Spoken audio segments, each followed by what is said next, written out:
Sa mga nag-request ng before and after, ito na i-emphasize ko na para madami akong maging benta.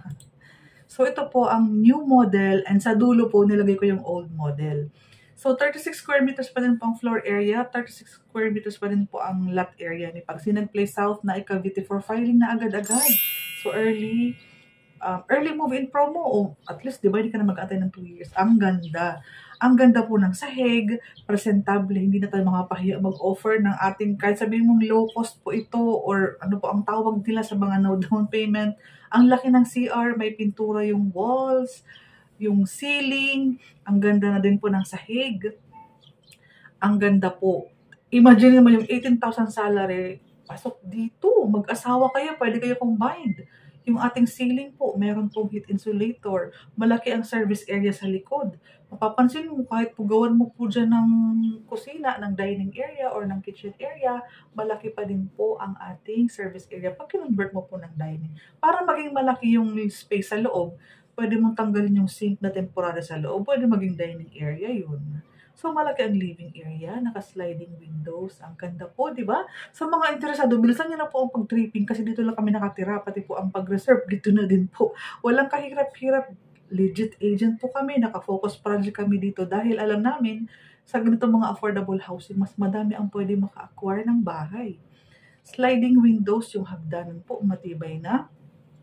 Pag umakyat, tumakbo ko po dyan dahil solid po yung first 2 steps niyan, hindi na maingay ang pag-akyat sa second floor. Yung second floor, pansin mo yung nasa video, meron na yung metal paring, ready na yan for partitions, ready na yan for ceiling, vinyl tiles na lang ang kulang or yung mga linoleum. Ceiling, may heat insulator na. At least ang maganda dyan, yung mga bintana mo sa second floor, naka-sliding windows.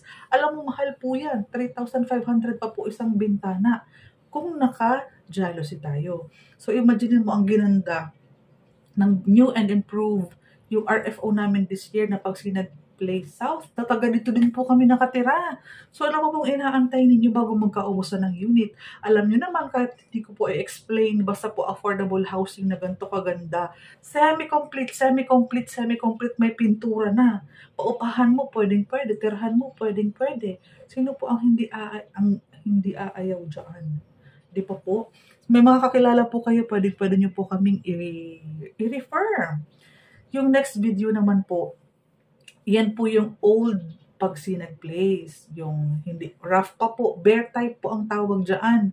Ang ibig sabihin po ng bare type, yung kita mo pa po yung walang pintura, yung madami ka pong i-consume na kailangan pa po kasi yan is skin coating. Mag-hire ka pa ng, di ba po, yung mga magre-renovate, yung mag-aayos, magpipintura, mag-skin coating. Yung sahig po, smooth cement finish, wala pa yung kagaya nung sa una. So, yung previous vlog sa unahan, nakita mo po ang ganda. And nakita mo din po yung previous years na offer naman kay Pagsinag Place. Ganyan po ang in-improve. Jealousy, hindi ka na jealousy.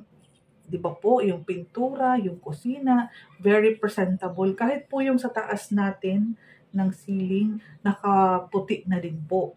Pag gusto mo po yung palitan ng color, like halimbawa gray, kapag naka first coating na kasi po ang mga walls ng new Pagsinag Place, kaunting pahid na lang po yan ng pintura, sobrang tipid po ang mangyayari. So, nakasave kayo ng money. Yan naman ang gusto natin para sa mga Pilipinong gusto magkabahay is yung magkaroon kayo ng bahay na kaunti na lang po. Very minimal naman po ang magiging costing niyo sa pagpapaganda ng ating Pagsinag Place. Anyway, second floor na lang po, metal paring, sisiw na yan. Alangan naman po, doon pa po tayo sa may down payment na 20,000. Dito wala ka naman pong gastos. 10,000 is for water and Meralco pa. Walang down payment, walang resolution, walang equity. 18,000, napakababa po ng ating required salary. Kaya madami po ang nag-tripping and reserve. So, paunahan na lang po habang may mga available units pa. RFO this year, hindi ka na mag-aatay na napakatagal na panahon. So, directly PMA para sa pag-tripping po ninyo. Maganda magkausap tayo sa FB ko, kaya dyan po kayo mag-PM. Antay ko po. Maraming salamat.